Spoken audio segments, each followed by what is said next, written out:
1, going live. Welcome to Brothers and Booze. This week we have a excellent guest. It's Miss Afro Beer Chick. How are you doing? Hey, I'm doing great. How are you guys? Better this week. So before we jump in, what are you drinking? What do you got? What's going on? Well, tonight I have two different beers, so two local beers. So the first one is from the Sour Note, which is a spinoff. It's from the 18th Street Brewery. They opened up their sour program, and this is Dragonade. Oh man! And then right down the street from them is Windmill. So this is the IPA. So I'm gonna pop this one open. So I'm trying to be a little lit tonight. IPA first. Okay. Yeah. Bold choice. Yeah, we usually start low and go high, but if you start high, whichever way you want. Right. Mine has no low and no high. Mine are all the same. So. Right. Or no. Michelle Obama said that, right? When we go low, you go high. So when you go high, yeah. When they go low, you go high. So that's you said 18th Street Brewery. Yeah, 18th Street Brewery have a sour program. It's called the Sour Note. So it's like it's like a whole separate brewery which sits right around the corner from each other.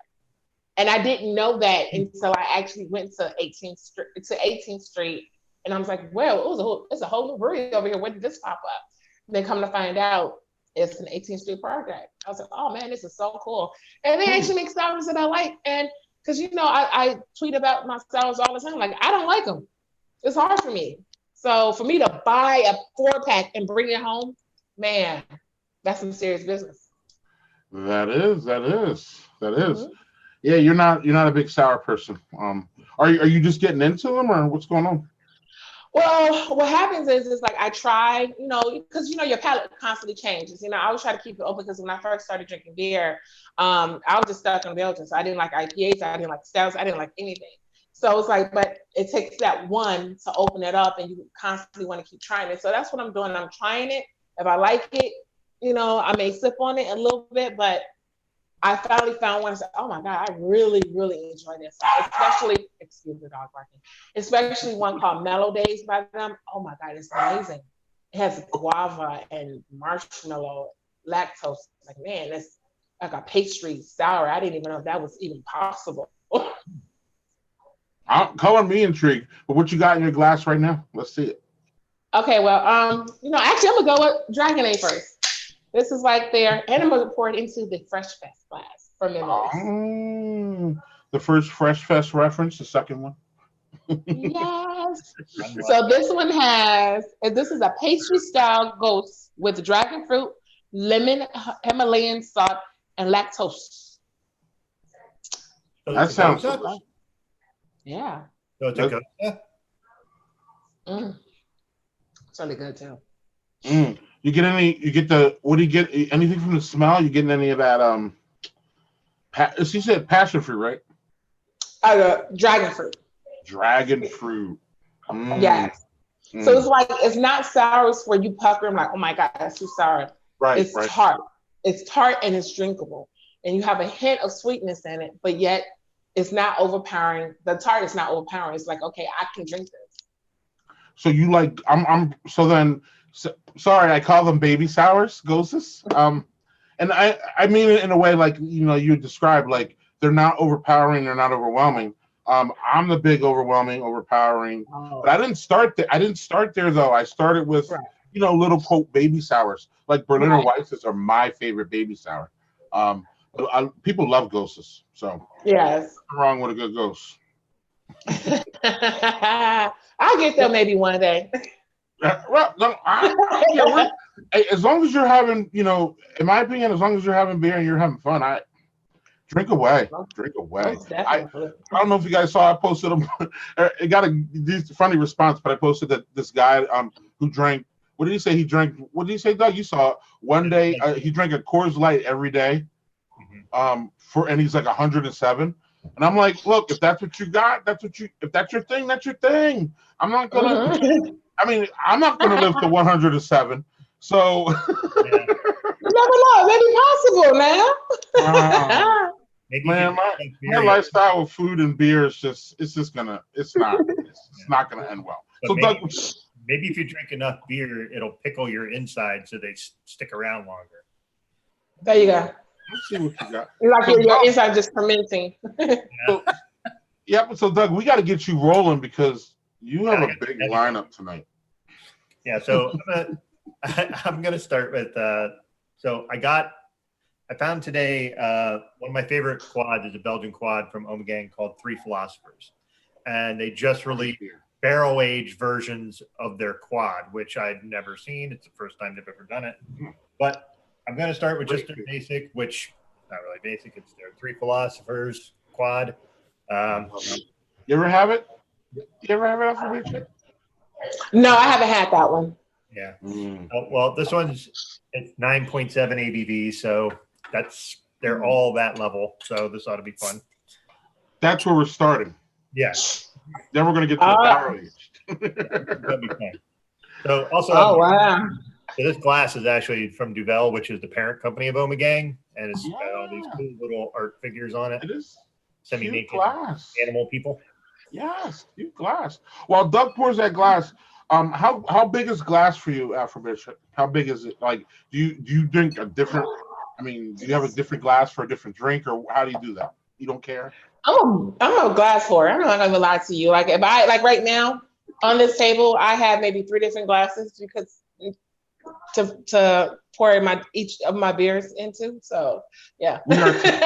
We are too. Yeah. What you got there?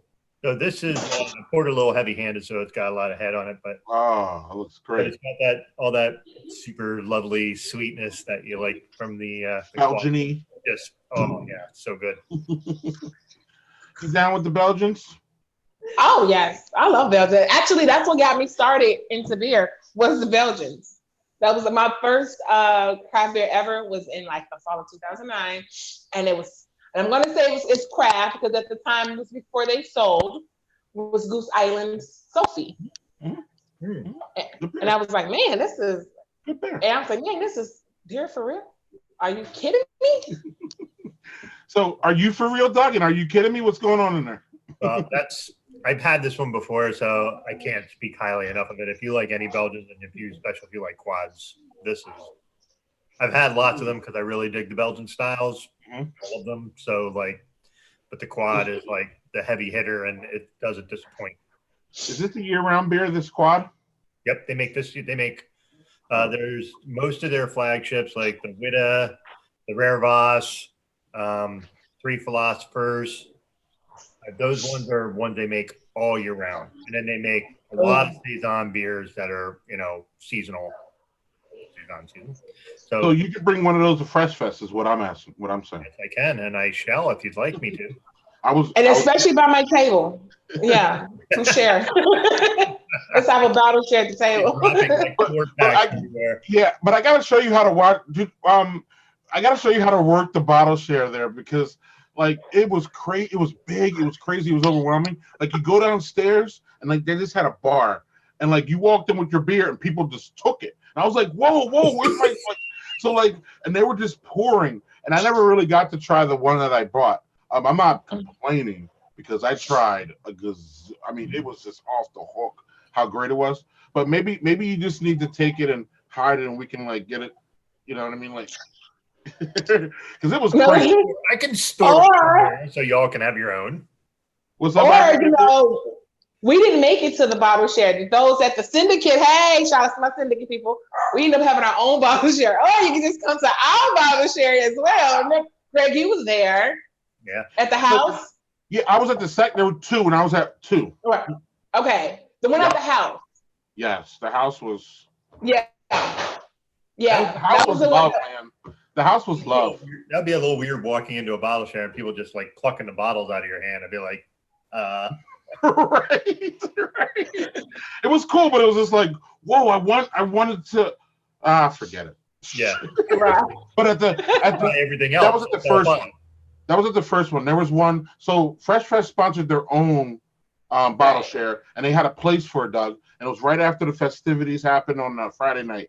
So everybody went there. And then after that, a bunch of Fresh Festers got an Airbnb that they stayed at, and they invited a whole bunch of people over for the share, and that's the share that you saw online that was being shared everywhere, and it was just amazing. I don't know, the share was maybe one of my favorite parts of the whole thing, because you really got to meet people, drink beer, and it was just such a good vibe. Like, I've never been in a bottle share where the vibe was just that electric, and people were just happy to be there, and contacts that I made, and it was just crazy. So I'm gonna open up this one. I'm starting real low here. It's a golden ale from the Delta Beer Lab here in Madison. You guys wouldn't know who they are a new brewery. They're one of our newest breweries. For people who are listening, I'm gonna break some news right here, but I'm working with them on a diversity, hopefully a diversity grant from the homebrew. You know what I'm talking about, Afro Beer Chick. Right. I'm working on a diversity grant from the Brewers Association to maybe put to do some things for Juneteenth next year. And this is the brewery that has Delta Beer Labs. They have confirmed that they want to work with me on it, so we're working through those details, and hopefully we have good news early next year. Cool. This is their golden ale. Light, crisp drinker. What's the ABV on that? A little corny. No. Okay, let's do this. Hold on here. I have it here. Excuse me, guys. Azaria. No worries. Come get this dog. Come get her. My dog's snoring his ass on the couch, so I don't have to worry about him. I'm being attacked right now by my puppy. He's trying to get my sock off my foot. That's why I've been moving so much. Like, he keeps attacking my feet. Get him out of here. You gotta love live video. You gotta love it. So here you go, Doug. It's light and crisp, light body, 5%. Yeah. Really no IBUs. So lawnmower beer. I don't know, shower beer. Afro Beer Chick, do we shower beers? Do you do the shower beer thing? Where are you at with all that? Doug's a big shower beer guy, so I'm a baby shower person, so I'm working my way up. No. Shower. Like, do you drink shower? Oh, no, you said sour. Sorry. Yeah, I do. Okay. So I do. The funny thing about it is that, like, Doug has. I don't want to speak from. I'll speak from a little bit that he could take over, but Doug has certain styles that work in the shower and that don't work in the shower. How about you? Like, you just grab something and just. I mean, what is it like? Where does it? Yeah. I grab and shower. I mean, I don't put that much thought into it. Like, okay, let's go out there like drinking now, and I grab it and then go jump in the shower. Right. Just staying there with the lights off and let the water hit me, and I'm sipping my beer. It's like. I don't know. Maybe I gotta try this. There's nothing like having like a nice hot shower and a cold beer in the shower. I don't know how to explain the contrast. Just is really super relaxing. It sounds like to me something like I'm going out tonight and I want to like pregame and I'm gonna get going. So while I'm in the shower, I'm gonna hit this one and I'm gonna get out and I'm gonna be ready. Like, that's how, I don't know. Maybe that's gonna be my first foray into it. Or it could be like, for me, like after you had a hard day at work and you just want to tune everybody out, so you go and you get your beer, you go and take a shower, you turn off the lights, light a candle, and you just stand in this and let the hot water beat down on you, and you drink a beer. Yeah, I keep forgetting you're a mother, so like that quietness and that when you shut that bathroom door and you can lock it and the dog can't get in and the kid can't. Right, I'm forgetting all. Yeah. There is that part too. So, what's up, Doc? So Afro Beer Chick, when you go to the shop, you don't particularly care. You don't have like a specific style of beer. You just go, I like that. I'm taking that with me. Yes, I'm like, what's in my fridge? What do I feel like drinking now? And I am going to just drink it in the shower. I have taken a beer. Like, there have been days when a day has been really hard, and I have taken like a bomber of like a barrel-aged beer and killed it in the shower. I swear, I would take shower. Let me tell you. And here's the thing, like I got, and okay, I'm gonna go ahead and make this too. So one day I had a really bad day at work. It was just horrible. And I came home and I had a barrel aged Behemoth from Free Floyd's, and which is a great beer. So I forgot the glass. Man, I turned that bottle up in the shower like this. It was like wino style. I just took it. Is the Behemoth? That's a barley wine, right? Yeah. But yeah, you have the cherry Behemoth. You have the regular, and then you have the barrel aged. Right. Man, it was so good. So we're talking big ABV here. Yeah, big, huge. I have a bottle of it in the fridge right now. No, Riley, no. That got a good job of kicking the dog out of the room. He just took my socks off my feet. So who's ready to start their next one? Who's ready to crack it open? Anybody ready? Doggy, you ready? I am. Come on, let's roll. I'm sorry, come get this dog. Sorry. Ladies first. I'm ready. Yeah, ladies first. All right. All right. I'm gonna pop open Top Crop and Drop It from Windmill here in Indiana.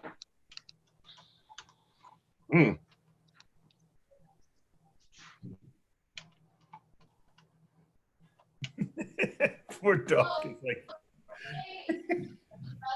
is that dog is like driving you nuts. The dog is a star show. The dog is a star show. The dog has taken off both of my socks, okay? So this is why I was like antsy because he's fighting with my feet. I have no socks on my feet. And yeah. And he's biting on my toes. Like, okay, I get you're a puppy and you're driving me crazy right now. So yeah. I've had it. I think you need more beer. This is why I'm drinking out of my Afro beer glass. Yes. So what style of beer is that then? Matter of fact, I still have some of the sour. I'm do double. Too bad I don't have sour today because I'll party. Mm-hmm. I would have thrown some bourbon in there. I don't know. Have you guys ever done that? No. Wait. Through bourbon in a beer. Is that what we're talking about? Yeah. Yeah, I've done that. Yeah. But I do that in like a lighter beer. You'll pour a little bourbon in like a blonde. See, this is all new. Okay, so if I have a stout that I don't particularly care for because it's too sweet, I'll get it and I'll pour a couple of shots of bourbon in it to kind of cut the sweetness. Yes. Yes. Yes, and then or I make if I have some vanilla ice cream in the refrigerator, I make like a bourbon beer float with it. Get some vanilla ice cream, pour the beer and a couple of shots of bourbon. Don't waste beer if you don't have to. No. I've seen also you see people do the thing where they'll pour like tequila into their like lighter beers, like that they're doing mix they're having like a Modelo and they'll pour like tequila in it to kind of add to it. Yeah. Wow. I don't know. Wow, Greg, man, you need to catch up. I know. I'm just like, I don't like it. I'm just used to like going around and tasting. So then if I don't like it, out of here. Bye. Like there's just too much going on. I never really think about like modifying it, especially at home where sometimes you get stuck at home and you just have this beer and you're like, What I try to do before I drain pour a beer, my drain pouring a beer for me is the very last. I mean, that beer has to be completely bad for me to even try to salvage it. So I try to do beer cocktails. And I have come up with some damn good beer cocktails off of beer that is not really worthy of drinking on its own. And I think actually I've been saying that I want to make that a part of my blog to actually put the recipes on the website at some point. That would be really, really cool. So what do you have in your glass now? Oh, you mean me? Yeah. I have Top Crop and Drop It from Windmill Brewing. It's a double dry hop IPA. Oh, my favorites. My favorites. Yeah. Oh, and it looks creamy. How's the are you getting like, I imagine you get a shit ton of hops up in your like the fragrance out of it, like the up in your grill. That's the thing. No, not really. You don't get. It's not overly hoppy. It's a really smooth drink. I get more sweetness than any. As far as the smell, I get a lot of sweetness. But when you drink it, you get that dry hoppiness, but just it's the right amount, and you really get. It has a really kick-ass flavor. Yeah, hoppy stuff is a little tenuous for me. That's why I always have like trouble with a lot of IPAs. But what's tenuous with you? Like when it's overly hoppy. Like okay. I thought not to my palate. I thought you said coffee. I was like, no, you like coffee. I've had lots of coffee beers. I like it. And I'm like, coffee IPA, that sounds disgusting. Have you ever had one of those? No, I have had a coffee IPA. You've had wait. First of all, do they make a coffee IPA? Look at all this learning I'm doing today. I know, man. Man, what did we say about trends recently with beer? Trends, bring on these new styles of beer. People are always constantly, like for instance, we have an event here in Chicago every year from Good Beer Hunting. It's a great party. It's called Uppers and Downers, where you have breweries infusing beers with coffee. So some of them be stouts, some of them be IPAs. Everybody's used to the stouts and the porters, and actually they're starting to get into coffee blondes now. You see those? It was yeah. What'd you say, Doug? I had a coffee blonde once up in the Finger Lakes at one of the breweries up there, and I thought it was awesome. I think it depends on the amount of coffee that we're talking about here. Because in a stout, you can just dump a whole bunch of coffee, in my opinion. Same with porters. But in blondes, I like them a little bit more subtle. I kind of want to know that there's a blonde there, but at the same time, I want to taste that coffee. And so, I'm game. I'm trying. Doug, you wanna roll next? You have to go to the next one, or else I'm gonna be falling asleep in my chair. So. We almost had that once. Yeah. Well, that one time when I spilled beer all over myself, that was great. So live TV. Wine barrel aged 3 Philosophers. Oh, I've had that. Oh, really? Yeah, that's good. You've had that beer, or you've had wine barrel beers, or both? No, I've had that beer. I've had somebody sent me that one. Oh, okay. What's funny is the wine flavors kind of mute that real sweet quad scent that you normally get right out of the can. Wine barrel beers. Are you a wine lady? You know what? My wine knowledge is not very extensive. I can just tell you the fact that I don't like overly sweet wines and I don't like really dry wines, but that's about it. Now we'll drink the wine, but it's not very. It's not nowhere near what beer is to me. I totally agree. What's going on, Doug? So this one, like at the regular 3 Philosophers, you just get all that sweetness, all the quad stuff right in your face. All right. This is way more muted, and it's much more like the wine aroma, but it's not like overpowering wine aroma. So let's give it a swirl and see how it tastes. No head either compared to the last one that you have, which barrels kind of take that away for sure. Okay, so if you put like a filter on the flavor of a 3 Philosophers, that's what this is, with a bit of wine flavor. The wine flavor is very small. You're not getting barrel flavor out of it either. It's, to be honest, kind of bland to me. I was expecting to have a lot of like different flavors fighting for your taste buds, and it's a lot more muted. It's very drinkable. It's just it doesn't taste like a quad, and it leaves like almost a silty layer on your tongue, like an aftertaste. It's good. It's just not overpowering on either kind of flavor. Like neither one wins out. They kind of cancel each other out. Oh wow. That would be a good beer for maybe. See, a lot of beers I think are good for like introductions to craft beer. Sometimes a quad can be so big and so like people will be like, "Ooh, this is too much." So that might be a little bit of an entryway to quads. Yeah. So Yeah. So this is what they say. They age it for 3 months in red wine casks. So this one's a little lower in the ABV. It's 9.3. Interesting. Okay. So it's a little bit lower than the other one. Okay. But this is interesting. I didn't realize this. This is, as it says brewed and canned for Omegang by Boulevard Brewing in Kansas City.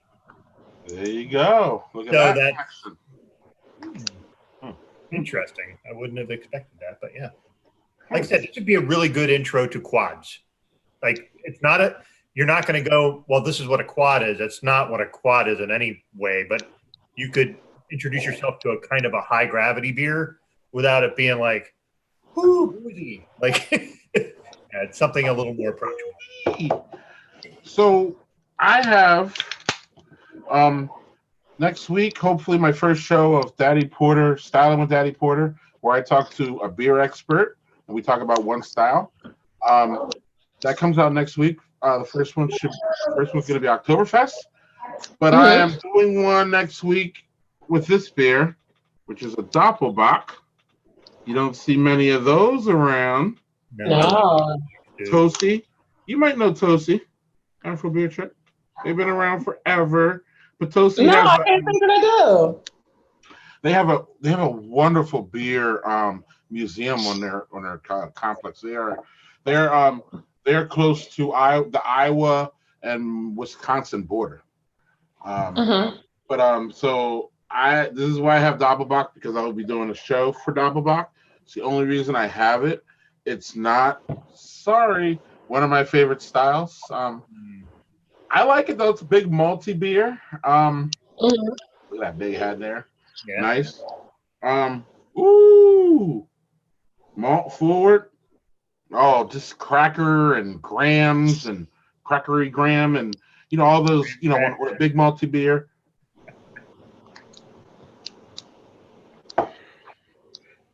Big malt finish. Again, this is one where this is a winter beer. This ain't no summer beer.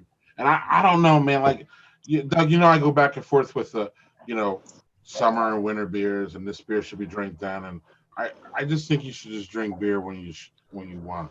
So if you like Doppelbocks, drink them in the summer. If you like blondes in the winter, drink those. I don't really care. But yeah, this is a good one. This is a good Doppelbock. It's just not my favorite style. It's just too on the malty side. To me, this will be cool as offensive as like a triple hop, like triple dry hopped, with 18,000 hops. This is the complete opposite. Like, this is going over there. You know what I mean? Where the triple hop nonsense over there. This is like malt on top of malt on top of malt. Good beer. Let's see here. Let me let's see. I got it. Because Doug usually wants to know ABV and all that. Let's look at this real quick. There. So yeah, it's a fall winter limited release. Somehow I got another one. We're looking at, where are we looking at here? Does it say here? Come on now. You don't tell me anything on your website. I'm not gonna try to go off on Potosi like this, but sometimes these websites. Yeah, they need a little more information on this. I understand too. Potosi, you guys have no excuse. I got to call you out a little bit here. You guys have been around since the start of time. Okay. Like, they've been around forever. Does it even say here where they've been around from? So it's not like they're just like a new one who are like getting their feet under the ground and they just put their tap list on there. I expect a little bit more. But yep, blah blah blah. Nothing, doesn't say anything special here. Dark fruit raisin. Oh, dark fruit raisins and all those. Yeah, like is a currant too. Yeah, good beer. If you're ever in Wisconsin, look it up. But again, it's not my favorite style in the world. So, would I call it an overrated style? I'm not sure. But Here we go. Right. So, real quick, now a word from our sponsor. Hey, what is going on, everybody? Afro Beer Chick here. I have, oh my God, it's been such an amazing 2 years. If you didn't catch me at Fresh Fest, I have merch. I have t-shirts. I have hoodies. I have stickers. And I also have glassware. So you can always check me out at www.afrobeerchick.com, or you can catch me on IG or on Twitter, especially on Twitter, because I'm there all day long when I should be working. So yeah, check me out, hit me up, check out the merch. I have women's shirts and I have men's shirts. So I don't want to hear any excuses. Oh, ABC, you don't have any shirts for us men. I do. And guess what? I even sometimes take special orders because I understand as a man, you don't want to walk around with a shirt that says chick on it. So I will do just the logo for you guys because people already know who it is. So check me out. Yeah, man. Amen. And where are you from? So everybody knows. I'm from Chicago. Chicago, Chi-Town, Chicago, yes. So you've been running around on that beer scene for 2 years or 2+ years, right? You were who you were before you were Afro Beer Chick. So Afro Beer Chick was that started 2 years ago, but you've been running around on that scene for how long now? Because you were running around before you started that, right? Yes. So, and I actually got started in beer in 2009. My husband introduced me to beer. So I was like, I wanted to find other chicks that drink beer, because, he was fun to hang around with, but I was hanging around mostly men. I was like, it's got to be more women that drink beer. So I came across Girls Pint Out. And at the time they had, oh my God, it was so many chapters in so many different states, but they didn't have one here in Chicago. So I started up the chapter here in Chicago, the Chicago Girls Pint Out here. And at the time my girls were still kind of young. I did that for a couple of years and then I had to step away because my kids were in like 50 million different activities. So I kind of, had to do the mommy thing. Of course I had to put the mommy thing first and step back. But now I am us and my empty nester. I got one kid at the house. She's in the Air Force. She's 19. And I have another kid here who's 14. And guess what? I have my freedom back. So Afro Beer Chick started 2 years ago. And it was actually my coworker. He was like, look, Shalonda, you love drinking beer and you love talking, because I talk a lot at work. He said, you love talking and you have a kick out of Afro. He was like, what about Afro Beer Chick? I took that and I ran with it. It's been such an amazing ride over these last two years. And I love it. I love your brand, and I love the look of it. I love everything about it. I'm not just saying that. I really, really do. But the thing that really got me was, I think it was right after Fresh Fest or right before, because I started following all the people in Fresh Fest and really like deep diving and like, I wanted to know a little bit more about you guys before I got there, so I wasn't like, oh my goodness. But you had put you had said, somebody said something on Twitter to you like, well, why do you use your race as part of your brand? And your response was so amazing. I'll let you say it because that's all. It was amazing. I was like, mic drop. Like, so how did you respond? That was good. Okay, so I actually have that pinned as a tweet because it was basically, so if for those who are not on Twitter, so the exact message was, it's like someone that messaged me asking what I bring race to my blog name. And really, it had nothing to do with my race. It's because I'm a chick who has a kick-ass afro. I mean, I'm under this hair wrap. I have a huge red, well, at the time when I started, it wasn't red, but I have this huge red afro. So it was like, okay, I have an afro. I like to drink beer, and I'm a chick. Put it all together. There you go. Boom. That photo with your pinned tweet is fucking badass. I love that photo. Excellent. No, that was the best response ever. And I was just like, I don't know. That person ever respond. There's no response you can give to that, actually. To me, there's no rebuttal. It's just like, I'm done.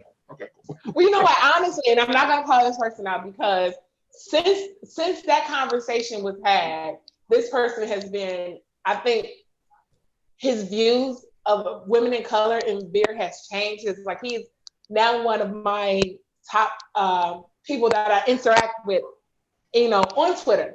Like, He's like, look, I'm gonna be honest with you. I saw beer as a white dude's industry. He's like, and you've come into Twitter and you have changed my whole perspective. So yeah, love it. Yeah, I love it. It's just it's a great story, but it's, it also, accents a little bit of what quote we go through as Black people who are, you know, in this industry, who are like striving to be better, bigger and better and better, and just to bring this beer culture to our culture.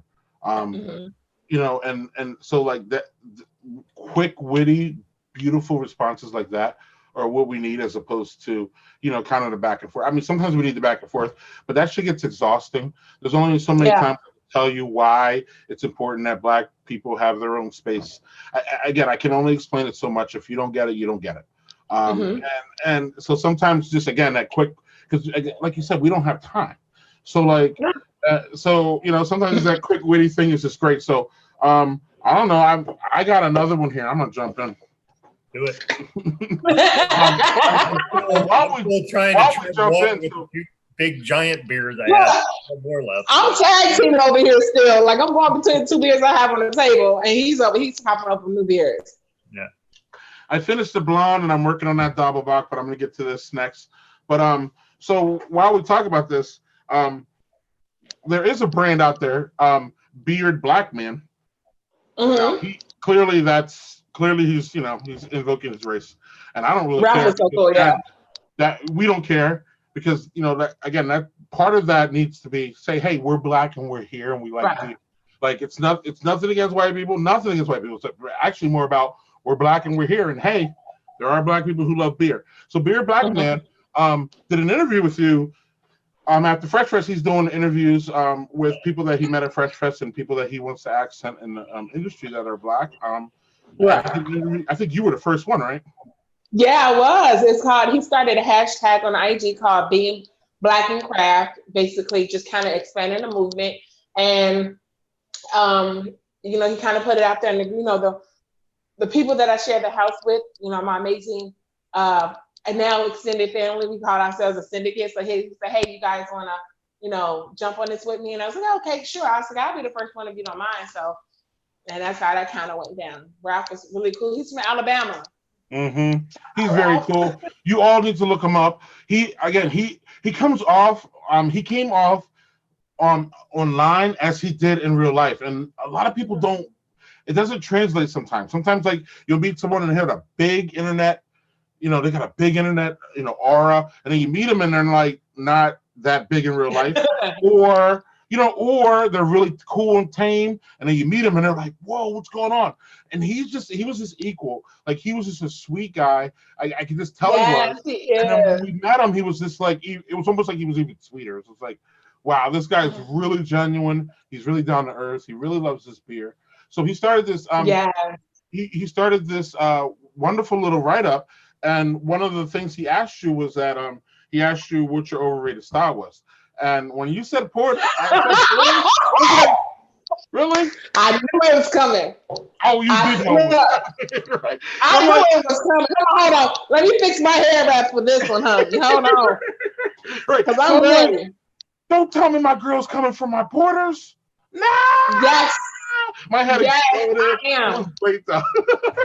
It was great. So not before we get there, we're there obviously. But before we get there, let me show you what I'm drinking here. I'm drinking a 903 cinnamon roll stout. Whoa. 903 is a brewery, and here, let me pull that up. Let me pull this up quick. 903 is a brewery in Texas, and I got this from the Beer Bloggers Conference when I went out to Montana. Yes, let me in here. Somebody, I don't know. When you go to the Beer Bloggers Conference, people bring beer. People bring beer from everywhere, and then there's a big bottle share, and then we don't drink it till patriarchy. It just goes home. Right. So down with the patriarchy. Yes. I like so. This looks. It smells. Oh, it smells like a cinnamon roll. Do you like Afro Beer Chick? Are you into the pastry stouts? Are you into those big sweet Southern tier type. So here's the thing. When I first started drinking stouts, that's the only type of stout that I wanted. Now my palate has changed. I like for my stout to be a little bit more mellowed out. So like I want them to be sweet, but not like, oh, I'm about to give you a mouthful of cavity sweet. Or like diabetes sweet. Yeah, like I'm about to catch diabetes. Yes. I want them to mellow out. And that's when I notice now that's when I start putting bourbon into the beer. See, I'm gonna work this, and I'm gonna call you out too on social. Not call you out, but I'm gonna tag you when I do this. Not call you out. I'm about to call you out though. So back to the porter thing real quick. So my argument to you is not that, again, first of all, as I said before, everybody's entitled to their perception, and everybody, it's great, you can have it. My thing is that and I understand where you're coming from. Let's just start this. Porter it's like a starter style. How about that? In my opinion, it's one of those ones that you grab when you're young in craft beer. Like you grab a blonde, you grab a lager. You know what I'm saying? You grab a small. So porter is not meant to be big old stouts and big old sour and big old. It's meant to be roasty and small and nice. So that's where I'm at. Now, the thing where I will quibble with is that, like, overrated styles. So American Light Lager is not an overrated style that everyone fucking buys, and it's horrible. Let me tell you something now. I barely drink a lager. What?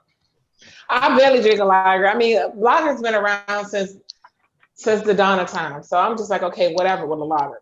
But I'm talking about when you get to a porter. Porter's been around forever. They've been around forever. I mean, I get it. But okay, for me, it's like, okay, when I drink a porter sometimes, it's like just drinking brown water with no flavor.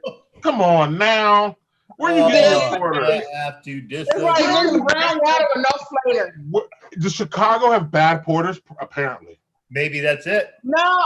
Yes. Hold on. Yes. Wait a minute. I'm not going to just put this on Chicago. Now, I travel. And wherever I travel, I'm going to... Even when I was in Pittsburgh, I did not find. I travel and I do try different styles no matter where I'm at, and I have not yet been impressed. And here's the thing: I don't dislike porters. I think they're overrated. It's just overrated. Like, okay, I'm just drinking brown water. It's like a stout wannabe. Ah! No! I said what I said. It's a stout wannabe. It's like it's that like, oh my God, I'm almost a stout, but I'm not quite a stout. Yeah, I said it. But you know that stouts, that without porters it wouldn't be stouts. I'm just letting you know that, okay? Just so you know. Look, I learned that when I finished this Cicerone certification, but right now, I'm trying to tell you. I ain't trying to hear all that. I'm trying to tell you that it's brown water, okay? I'm taking this as a challenge. Next year, Fresh Fest, I'm gonna roll up with some porters, and I'm gonna see. We gotta bring on some smoked porters. That's what we need to bring. I keep hearing about Smithbox porter. I was not able to get around at Fresh Fest. Apparently, it was there. I can't tell you what I had at Fresh Fest because I had people just bringing me beer. It got to the point I just stopped asking. It was like, here. I mean, I had 3 glasses in rotation, and I can't tell you what I had. The only beer I can tell you that I drank was the very first beer, which is from Rhythm Brewing, which is really, really good. Anything else after that, I don't know. So if somebody wants to send me that the porter from Texas, I'm down to try it. But as of right now, until I have some of that, porters are just brown water that want to be a stout. Oh my God, I don't even want to. Okay, you ever have Tatty Porter? No. Okay. Do you ever have Edmund Fitzgerald? Who? Edmund Fitzgerald from Great Lakes. Oh man, now we have a starting point. This is good. Can I get that here in Chicago? I would imagine it's from Cleveland. I'm good. So maybe I can get Rod to send me some. Yeah. We get Great Lakes here. There it is. Edmund Fitzgerald Porter. That's one of Greg's favorites, by the way. Okay. Wait, you have a whole picture? I literally have a picture. When I was in Cleveland, going to Fresh Fest, I stopped in Cleveland, and they had this is my favorite porter, and they had a picture of it. So yeah, I got it. Yeah. Okay. Well. So you're brown water. Okay. Brown water. Want to be a porter? I want to be a challenge. So Afro Beer Chick, do you like smoked beers? Yeah, when I'm eating edibles, I'm yes. And we're not talking edibles, but whoa. Edibles. How do we get from that to? I mean, I'm down, but yes, I do like smoked beers. I do. Okay, cool. Challenge. I'm gonna bring some porters next year to Fresh Fest, and then next year at the Fresh Fest, we will have a conversation again after this, and we'll see if I can. Wait, hold on. Look, how about we up the challenge? How about we just do beer mail so that way we can go ahead and sell it? I'm in for that. All right. Okay.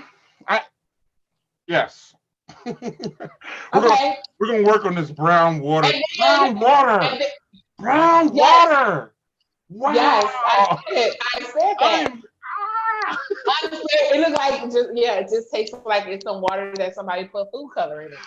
Yes, that's great. You saved the fuel to the brown water thing. Wow, blew me away. That's Doug, we got to get. It's one thing to go out in the island and say porters are overrated, and then go brown water. That is right. I love it. Salt there. So we're gonna get her some beer mail, and we're gonna work this out. Like we're gonna work out the Mad Elf thing, and we're gonna do that on another show. Oh yes, Mad Elf. Have you ever had that? What was it again? Mad Elf from Trogues Brewery. No. She needs to be involved in that too, I think.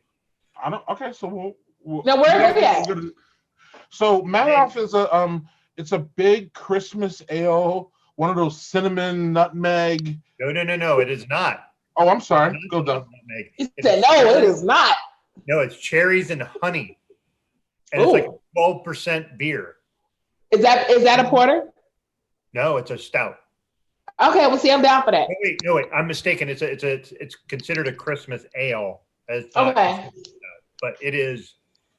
I think it's delicious. We have a friend named Kevin in our beer group who thinks it tastes like medicine.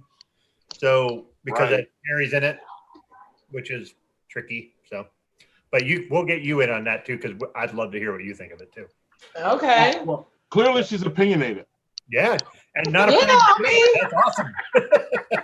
I'm not scared. I mean, come on now, right? No, but your response to my response was perfect. It was like, I can't wait to talk to you about this because again, there's gonna be some pushback, and I love pushback. That's my life. But pushback's my life. Clapback is my life. So no, what you learn when you have teenagers. Those clapbacks, the shade got to be quick. Oh, teenagers, they're quick. You got to be quicker than them. You have one in the house and one out, so you already had the experience of kicking one going. Doug, you've already had that. You sent one away last week, so sent one away. I love that. Sent one away. Bye. And we'll see you in a few years. I've never done this. It sounds a lot easier. It sounds a lot easier than the way I say it's bye, but it's not that easy. I got it. But Doug, you got one left, buddy. This is the one I was kind of holding out for because this is the bourbon barrel age. See now. So this could be awesome, or it could be. Well, if it's not blended, it could. Wait a minute, hold on, y'all cracking. But I think I need to go to the fridge and go get me another beer or something because y'all over here cracking. Go get another beer. I'll pour this and I'll describe it. Hold that thought. Hold that thought. Hold on. All right. What shall I get? So I'm using this glass. I freaking love this glass. This is great. Tiku glasses are so awesome. They're great. What's interesting is the color isn't quite as dark as the others. You can't really see it in the camera, unfortunately, but it's a little less dark than the other two. Or it might just be glass because the glass might not be completely clean. So, all right. Sorry, guys. I'm back. Hold on. Bourbon notes. I was really expecting more bourbon notes. Hold on. So let's see how this is. I'm gone. It's probably excellent. Amagong's excellent, so it's probably really good. Man, that is a fucking party in your mouth right there. Holy shit. There we go. Well, it's got So it's got all that nice sweet stuff, and it's cut perfectly with the bourbon barrel. That is superb. Wow. Really? I don't even know what to say about that other than wow. That was really freaking good. Okay, so there's a balance. So you can tell that there's a quad there, and you can tell that there's bourbon. The quad is there, and then it's cut by the bourbon barrel flavor. So this one's aged for 6 months. This one's aged for 6 months in freshly emptied bourbon barrel. So doesn't say what bourbon barrels they're using. This one is also brewed and canned for Omegang out of bourbon. So this one's there too. This one's 9.5. Oddly, the highest ABV was the original, which was 9.7. What? Wow. I don't know. You would think this would be the highest ABV being aged in bourbon barrels, but it is not. I guess the bourbon didn't give off that much. No, but I'm going to tell you, I love Three Philosophers. This is better. So bourbon in the nose too? The bourbon is not very heavy in nose. You can smell it, but it's not like, sometimes you get the bourbon barrel aged stuff and it's just like, I'm going to pound you in bourbon. Not like I don't know if Afro Beer Chick has anything to add to this, but what I know that when it's a bourbon bomb, it's not blended, meaning they just take it out of the barrel and just throw it into glass. You'll see that a lot with younger breweries. And this is really well blended. It's just quad and just the bourbon flavors come in and just mellow it right the fuck out. So you had quick deep dive on these beers that you had. You had 3 of them. And they're all cans, right? I saw. Oh no, one was a bottle, right? The original Three Philosophers was a bottle. Or were they all sold separately, or did you have to buy 4-packs? I bought 4-packs just because I like Three Philosophers, and I'll keep them and I'll cellar some because I'm going to try cellaring each of these and see how they are in a year or two. So and do you remember how much you paid for those? Because that's so the 4-packs, because they're quads and they're not cheap to make. I think they were. So the original one, it was $14 for a 4-pack. The wine and the barrel was $17 each for a 4-pack. Afro Beer Chick, did I see? Because you went on. Me and you both went on brewery. We went to some breweries last Saturday for sure. And I was following you on Twitter. Yeah. So what are the ranges for 4-packs down there? They go from what, 14 to what, yeah. It depends. It depends on the brewery. It depends on the beer. You can get on the low end $15.99. Okay. On the higher end, like for instance, I got a 4-pack from Half Acre. Now, in this 4-pack, it was 2 hazy IPAs, and then you had 2 stouts. It was called Up, Up, and Down, Down. The Down, Down version, which is what I'm getting ready to open up, was a collaboration with the Ville Brewing out of Virginia. That was a $27 4-pack. How much? There was 27. It's the Ville, though. The Ville is, I would pay it. Okay. It's really good because I actually had one last night. Now, there is a brewery here in the northwestern suburbs in Chicago that had a 4-pack stout that was $60. Did I pay that? Hell no. That's that. Yeah. Wow. Yeah. Okay. Yeah. So I was like, so did Jesus himself come and brew this beer? Because the only way I'm paying for a 6-pack is if it was delivered to me by Jesus himself and all his disciples, and everything in this beer is amazing. Because I'm sorry, even I have a beer budget. Now look, I tell people all the time, I have my paycheck supports my kid, my merch supports my beer habit, and my merch is not going to support a $60 4-pack. It's not going to do it. That is nuts. That is crazy. Wow. Okay. And were they tall ones or were these? Wow. Don't even get into that. Size. Wow. Just the tall boys. Wow. So what do you have there? Can I just interrupt? Oh, hold on, Afro. I'm sorry. Cans from Omegang, just an FYI, the cans that I got in the 4-packs are 16 ounces and not 12. Gotcha. So like the $17 for the bourbon and the wine ones, you're getting, an extra 4 times 4, 16. You're getting an extra can of beer out of it. So sorry to interrupt. Wow, no, wow. Crazy. So what do you have now, lady? All right, let's see it. So I have, this is called Down Down. This came in a 4-pack. This was a collaboration with Half Acre, which is one of my favorite Chicago breweries here in Chicago. One of my favorites too. And they did a collaboration with the Veil Brewing in Virginia. The Veil. It's my buzz is kicking in now. The Veil is amazing. Welcome to our show. Right. Okay. So it's an imperial stout with vanilla, lactose, and marshmallow. Marshmallow. Ooh. Mm. Now here's the thing. It was 2 and 2 in this 4-pack. I drank one last night, so this will be my last one. So I'm gonna more than likely go and pay another $27 to get another 4-pack tomorrow. Now I kind of want to put a little bit of bourbon in this one to see how it goes. Oh. And I would do it live. Look, I gotta borrow a Blom's bourbon right here. I'm just gonna do it. Let's do it. Okay, well, you know what? And what bourbon? Hold on one second. Let me call the kid. So she, Azaria. What bourbon are you going to put in it? Baby, I can real quick. What bourbon are you going to put in it? The Blonde's brother. They're here in Chicago. Well, here in Illinois. Hey, pass me the bourbon, please. And then look in the jar and give me the shot glass thing. The silver one. The little triangle thing. Slave labor. No, Laborers that you have in your house to help you get stuff around. Look in there. Go fetch me stuff. Look in there. The little silver thing. So I like when they put a little bit of a side note. I like when they put stouts in small cans like this. Yeah. Because that is a serving size. Okay.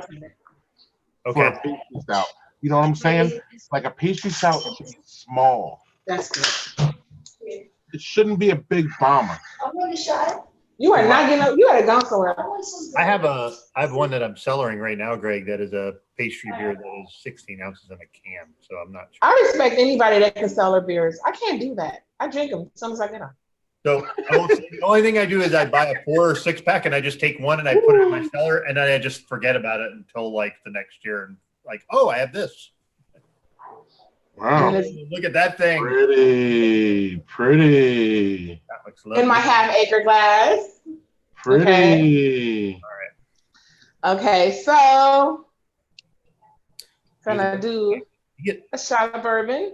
Oh man, this is gonna be good.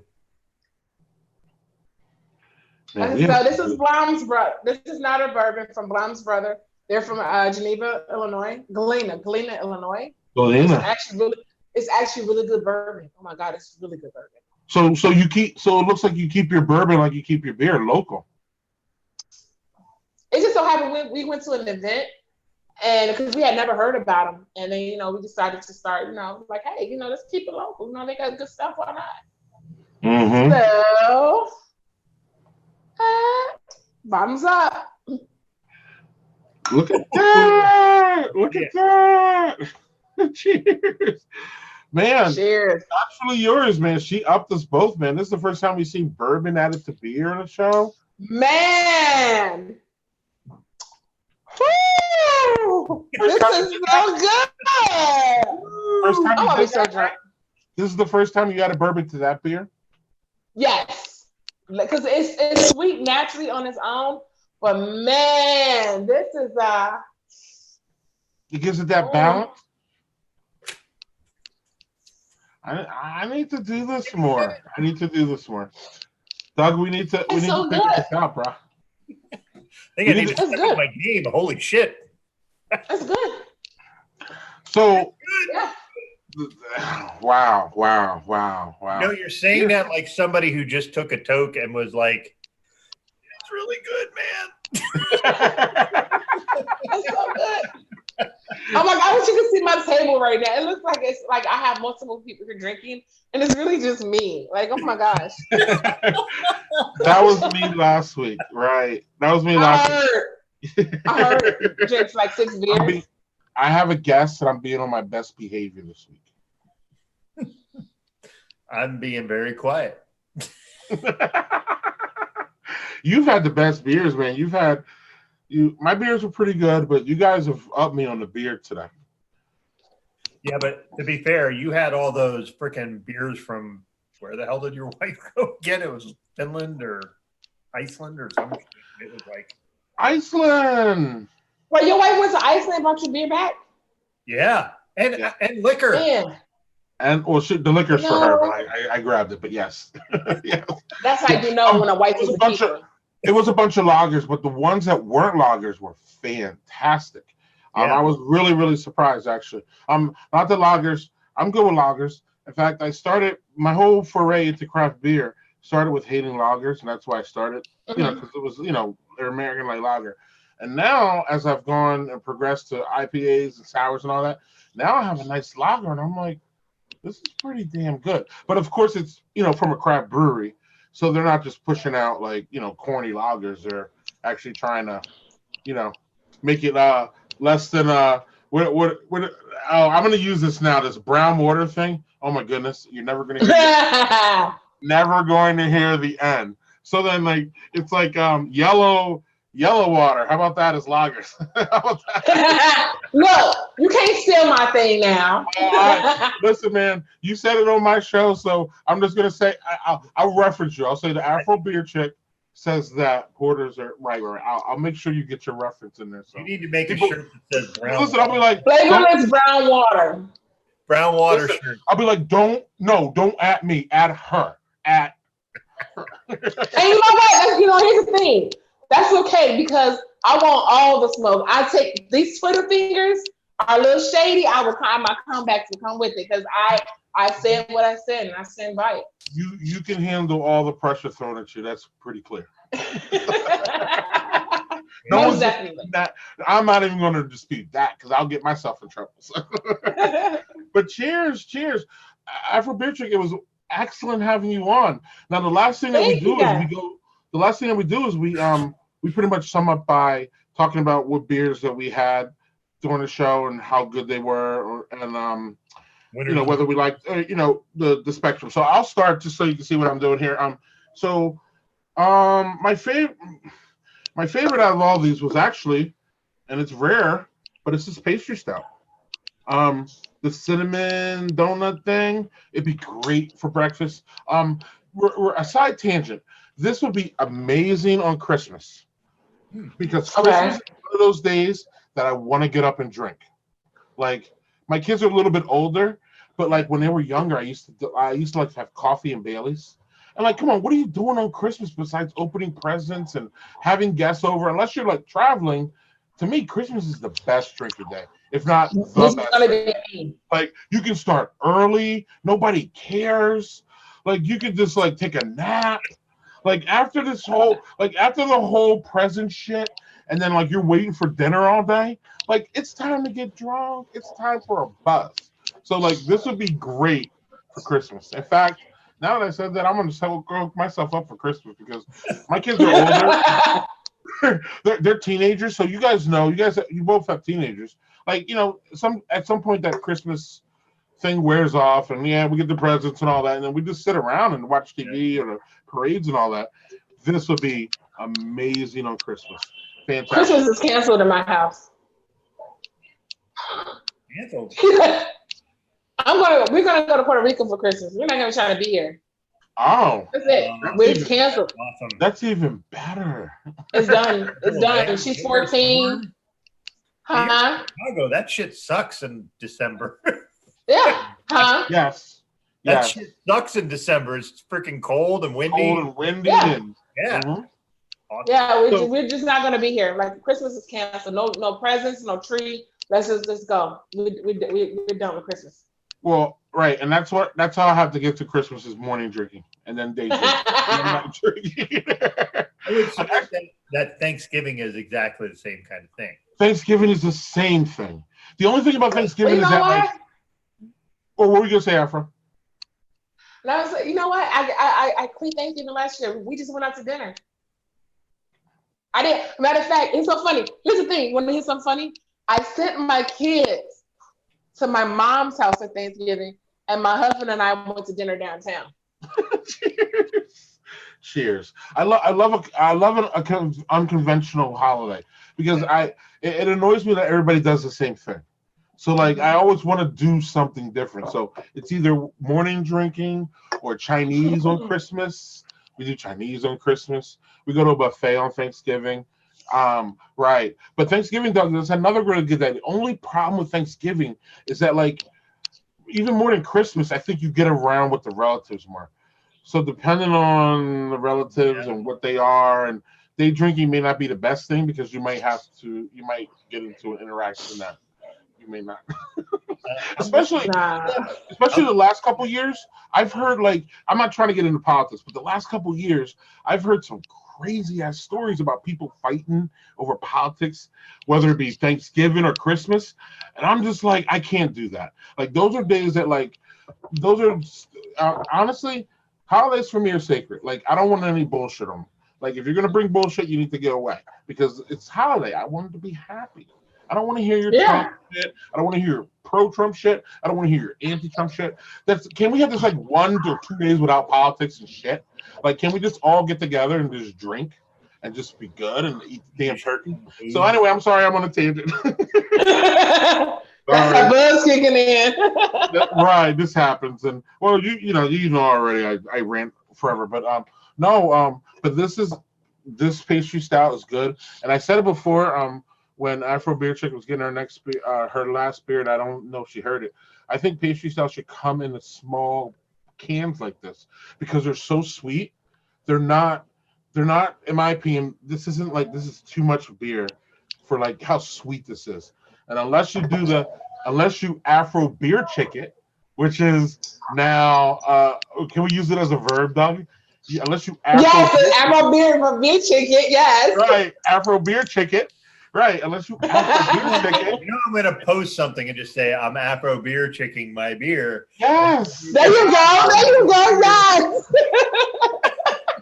Look at that. Yes. We've even come up with new words. It's great. I love it. Unless you Afro Beer Chick this is too much for like. I mean, I'm gonna finish it, but this is too sweet. So and then this is. Wait, do you have any bourbon in the house like right now? I have bourbon in the house for sure. You should go do it right now. You should do it. Go off camera, go get your bourbon and do it right now. Yes, okay, Doug, do it. Doug, go through your. You go get some bourbon and. I'm gonna do it right now, Greg. Greg, yes. I will succumb to the peer pressure. I'll be back. Yes. Love it. See the bad influence you are. Okay, you know what? I'll take that. Not a bad influence. I totally agree with you. I'm okay with that. I'm okay with being a bad influence for right now. That's perfectly fine. Let me just do a quick review of the shit I drank. It was all the same beer, just different variants. So I love the Three Philosophers quad. It's just one of my favorites. It's quad, quadruple ale, aging creek ale with cherries. Now I'm gonna tell you, I don't eat any cherries in that shit, but that's just me. I just think it's a quad. The second one I went through was the wine barrel variant. So this was the quad age in wine barrels for 3 months. Oh yeah. And that was very muted. It was good. It was just not. There was no flavors like, really prominent. Everything was kind of muted and melded together very well. I thought that was something that those who are not used to drinking quads would be good for them. And the freaking clear winner was just this bourbon barrel aged Three Philosophers quad it's a quad and you get all the quad right in the front and then the bourbon barrel just cuts it and it's just a perfect finish. Like awesome. Just that nice bourbony, but it's not like that really harsh bourbon. It's just that smooth right out into that. That was so that is yes, do it. Awesome timing, man. Wisconsin. Yes. Finished in cognac barrels. Wow. Come on with it. Come on with it. Afro beer chicken. Do it, man. Afro beer chicken that Hey, shit. Henry, this place is literally, this place is no bullshit. 5 minutes away from my house. Afro beer chicken that shit. There you go. Do it. Afro beer chicken. Right. How much? A shot. That is not a shot. Well, I only have that much left, so. Okay. You got it. Is that microphone glass? That is three sheeps. Almost microphone. I love microphone. Yeah. I love microphone. Okay, here we go. Okay. Here we go. Swirl it around. Swirl it around. Swirl it around a little bit. Dude, you gotta swirl it around a little bit. Make it glass. Woo! See, we're gonna shut this off soon. We gotta have an after party. I love that you're like, cheers.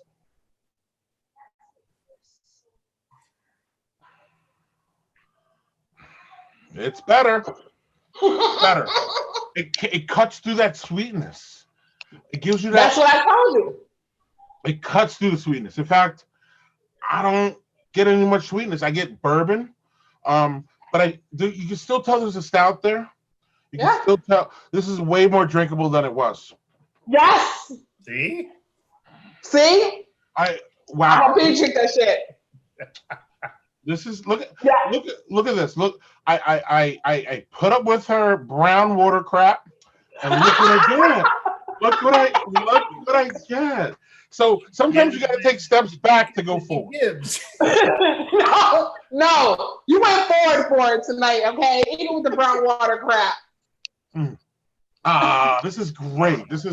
That's a great idea. Actually, yeah, this made it even better, and it gives me a reason to drink more bourbon. I just don't, and I just don't mix the two. And again, it would be really nice. One of the worst beers I've ever had in my fucking life, and I want to try it now. Is that Wizard of Oz from? Oh no! Don't go back to that. Stupid Founders. No, here it is. Okay, look. Let me tell you what I did with that one. Even though I do not support Founders, I do not support Founders at all anymore. Now with that one, I did find how to. Hold on real quick. Why don't you support Founders? Let everybody hear it. Because they're some racist assholes. I'm just put it out there. They're racist assholes. I'm not rocking with Founders. I don't care how good. I don't care if they brew the best beer today. I'm never going to drink Founders again because again, I have to push that diversity in beer, conversation. And anybody that's going to be racist towards my people who's trying to get into this industry, who's trying to level themselves up, and you want to call them out of their name and already call them the N-word, screw you. You're never going to get another dime. You're never going to get any support from me ever again. Ever. Now that we go through that, go on. So, Wizard of Oz. With beers like that, when you have a beer like that, okay, so this is what I do. When a beer is like overly, when you got that beer, you will find that one beer that even if you put bourbon in it, and it's still too freaking sweet because of whatever they put in it. Mm-hmm. I have brewed coffee, put it in my shaker, iced it, put it into the beer with a shot of bourbon. And it really brings it down. You get a bit of a hint of a coffee taste with the bourbon, but yet you still get the stout. So, wow. Right, so I have a question for the coffee part, if I may. Wow. Huh? How do you make your coffee? Do you make it? All right, so I'm a bit of a snob with the coffee, so just okay. So hold on 1 second. Let me show you what I use.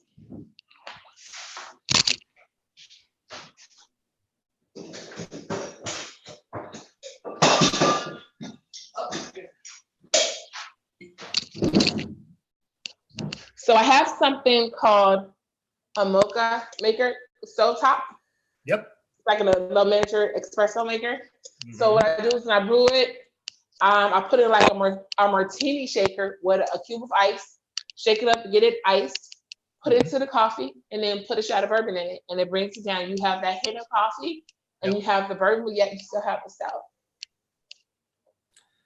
Yeah, I do like French press coffee. I think what you're doing is just a variation of what I do. So I think that is right on. And then we have here in Chicago, we have something. We have a coffee roaster called Dark Matter, which has amazing coffee.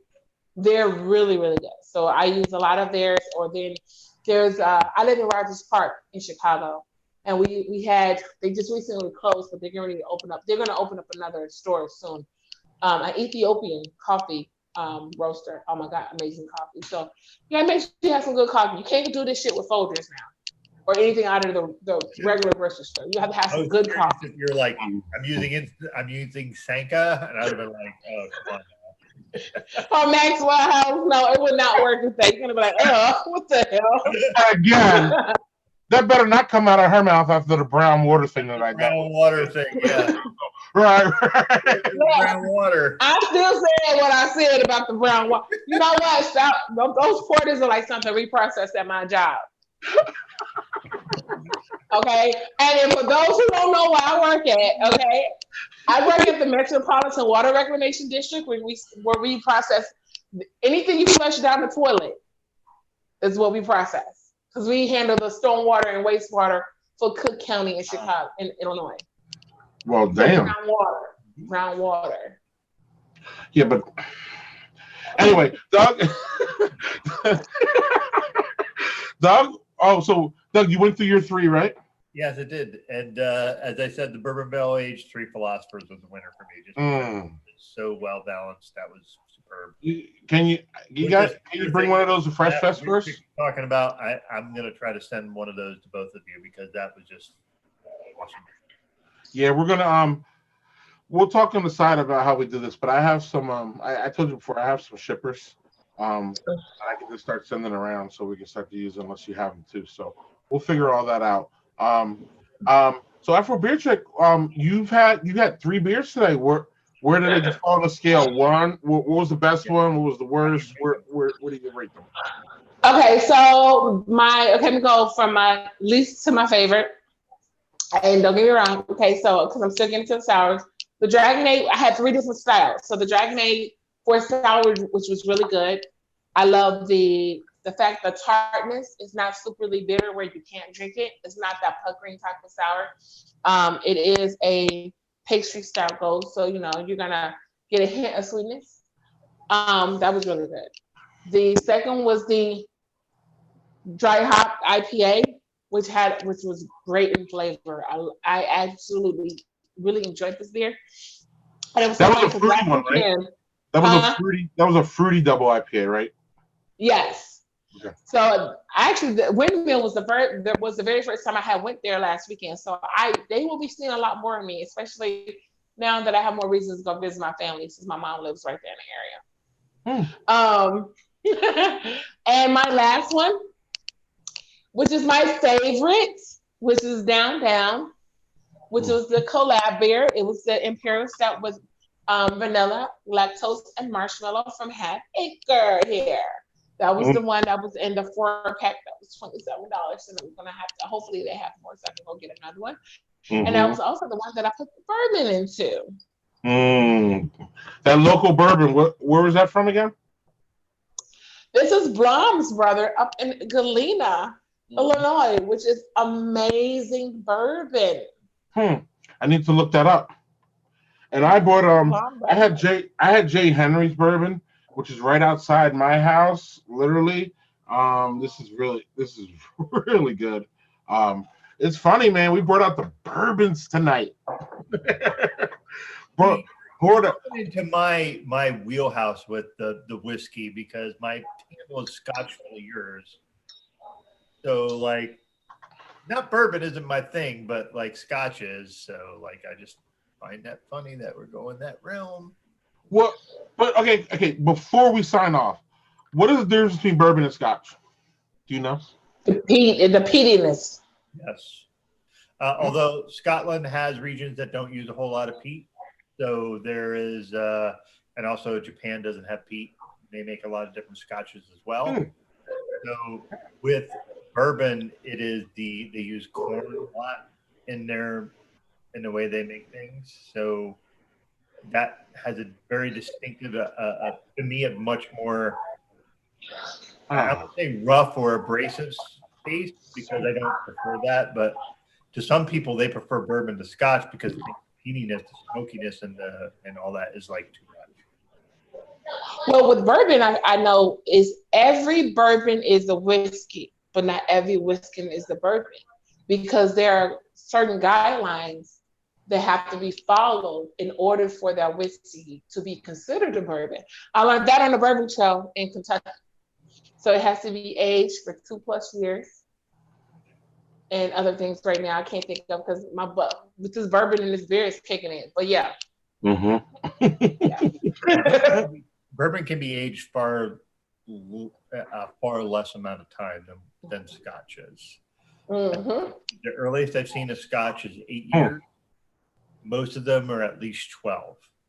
And 15, 18, 20, 25, you're getting into like very expensive ones, but the way they age things is different.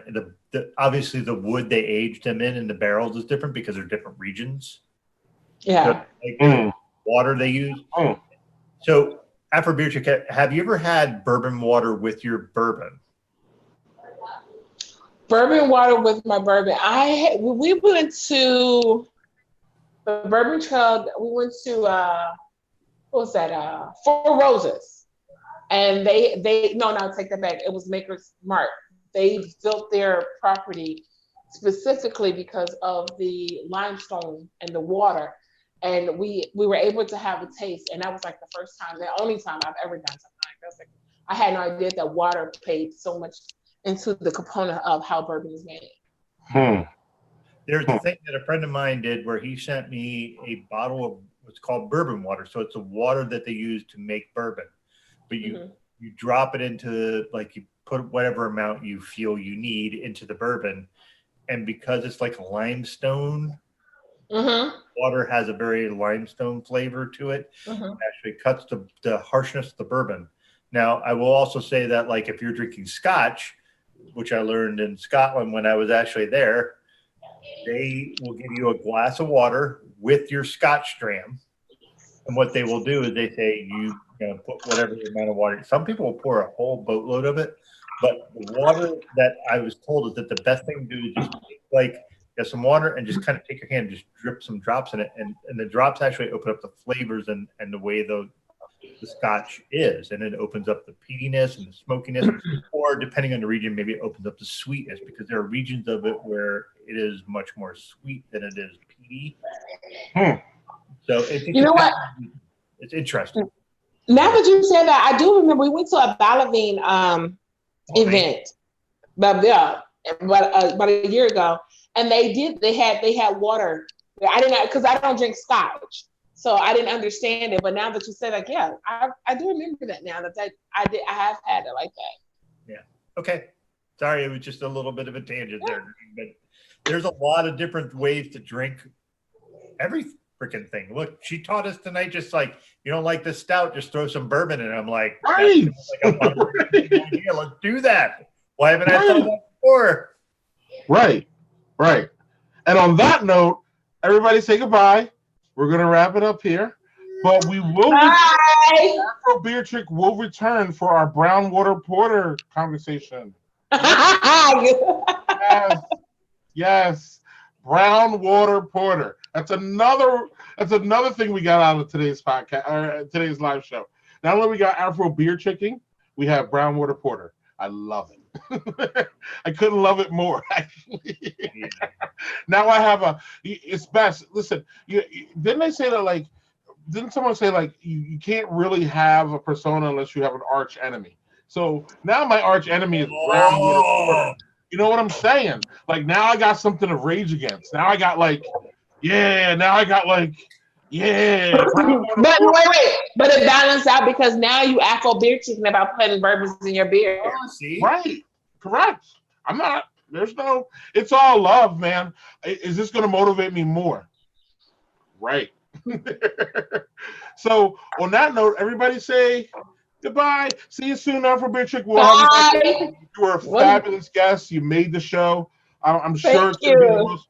I'm sure it's the most. In fact, I know it's the most watched show that we've had on YouTube. I know that for a fact because I'm looking at it.